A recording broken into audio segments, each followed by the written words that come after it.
نحمدہ و نصلی علی رسولہ الکریم اما بعد فاعوذ باللہ من الشیطان الرجیم بسم اللہ الرحمن الرحیم۔ معزز سامعین، آج کی ہماری اس نشست میں اس موضوع پر گفتگو کی جائے گی کہ دین اسلام کے بنیادی مسلمات میں، بنیادی عقائد میں جن کا تعلق ضروریات دین کے ساتھ ہے، اس میں کس حد تک تعویل کی گنجائش ہے۔ معزز سامعین، انبیاء کرام علیہ الصلوۃ والسلام ہمیشہ 2+2=4 جیسی ابدی سچائیوں کو لے کر عوام الناس میں اور لوگوں میں اللہ کا پیغام پہنچاتے ہیں۔ وہ تعویلات کا سہارا نہیں لیتے اور صرف امثلہ، وہ بھی بات کو وضاحت کے لیے، بات کو واضح کرنے کے لیے، عوام الناس کے لیے، اپنی امتوں کے لیے بیان کرتے ہیں۔ تعویلات یہ کوئی محمود عمل نہیں، اللہ یہ کہ جب تک ظاہری معنی پر عمل کرنا متعذر ہو جائے اس وقت مجاز کی طرف جایا جاتا ہے، لیکن تعویل کو اس حد تک لینا کہ اسلام کے مسلمات، مذہب کی بنیادیں منہدم ہو کر رہ جائیں۔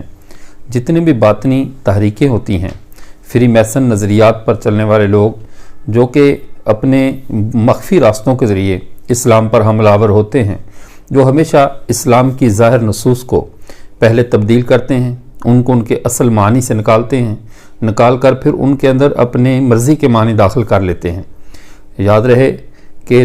دین اسلام کے ایک تو وہ دشمن ہیں جو براہ راست اسلام کی ان نصوص کو مانتے ہی نہیں، ان سے زیادہ خطرناک وہ لوگ ہیں جو نصوص کو مان تو لیتے ہیں لیکن ان کو شریعت کی منشا کے مطابق نہیں رہنے دیتے۔ جو مقصود شریعت ہے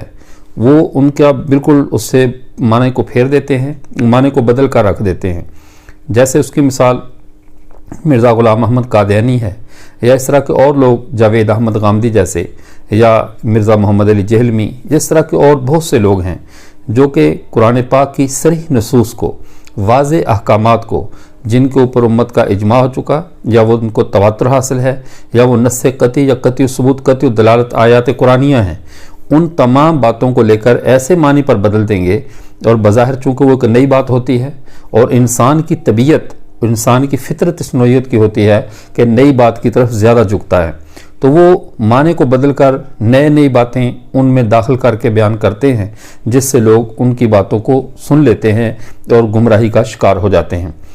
علامہ محی الدین ابن العربی رحمہ اللہ نے فتوحات مکیہ میں یہ لکھا ہے کہ دین اسلام کے مسلمات میں، ضروریات میں تعویل کرنا یہ کفر ہے، اور یہی بات علم اللہ علی قاری رحمۃ اللہ علیہ نے شرافق الاکبر میں لکھی کہ دین کے بنیادی مسلمات اور بنیادی عقائد میں اور ضروریات میں تعویل کرنا یہ انسان کو کفر سے نہیں بچائے گا، یہ تعویل کرنے سے انسان کافر ہو جاتا ہے۔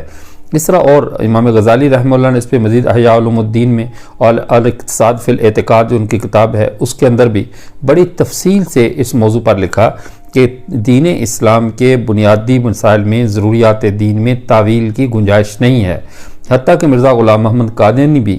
باوجود کہ اس نے تعویلات کا باطل گھوڑا بہت دوڑایا اور دین کے صحیح مسلم مسائل میں، عقائد میں، اعتقادات میں اس نے اندھا دھند تعویلات کی،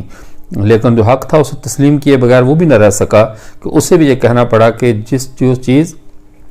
قطعی ظاہر پر ظاہر صحیح نص سے ثابت ہو جائے اس میں تعویل اور تخصیص کی گنجائش نہیں رہتی، تعویل اور تخصیصات کرنے کی اجازت نہیں ہوگی۔ اسی طرح امام غزالی رحمہ اللہ نے بھی جو مثال پیش کی وہ یہی آیت خاتم النبیین کو اور ان احادیث کو پیش کیا جس میں آپ صلی اللہ علیہ وسلم میں کہ انا خاتم النبیین لا نبی بعدی، میں آخری نبی ہوں، میرے بعد کوئی نبی نہیں ہے۔ اب اس کا جو معنی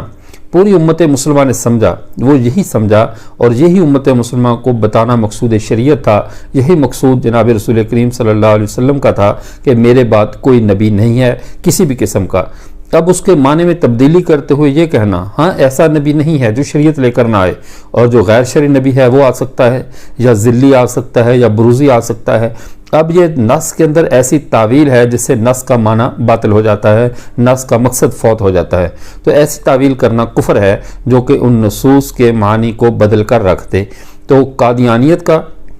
یا دیگر گمراہ طبقات کا نصوص میں تعویل کرنا اور تعویل کر کے اور بلا ضرورت اسلام کے بنیادی احکامات میں تعویل کر کے لوگوں کے ذہنوں میں تشویش پیدا کرنا یہ کفریہ فعل ہے، اور اس کو ایسی تعویلات شریعت میں قابل قبول نہیں ہوتی، نہ امت مسلمہ کی یعنی فقہی شرعی عدالت اسے قبول کرتی ہے، نہ اللہ کی بارگاہ میں ان کا کوئی وزن ہوگا، بلکہ ایسی تعویلات کرنا جن سے اسلام کے بنیادی شکل و صورت ہی بگڑ کر رہ جائے، الفاظ قرآن کے رہیں، حدیث رسول اللہ صلی اللہ علیہ وسلم کا فرمان رہے اور نیچے اس کے معنی اپنی مرضی کے داخل کر دیے جائیں جس سے اسلام کی شکل بدل کر رہ جائے، ایسی تعویل کرنا کفر ہے۔ اللہ تعالی ہمیں ان ایسے تمام معولین کے فتنے سے محفوظ رکھے جو اللہ کے احکامات میں، اللہ کی آیات میں اور رسول اللہ صلی اللہ علیہ وسلم کے فرمودات میں اندھا دھند تعویلات کر کے لوگوں کے عقائد سے کھیلتے ہیں۔ اللہ ہمارے عقائد کی حفاظت فرمائے۔ وآخر دعوانا الحمدللہ رب العالمین۔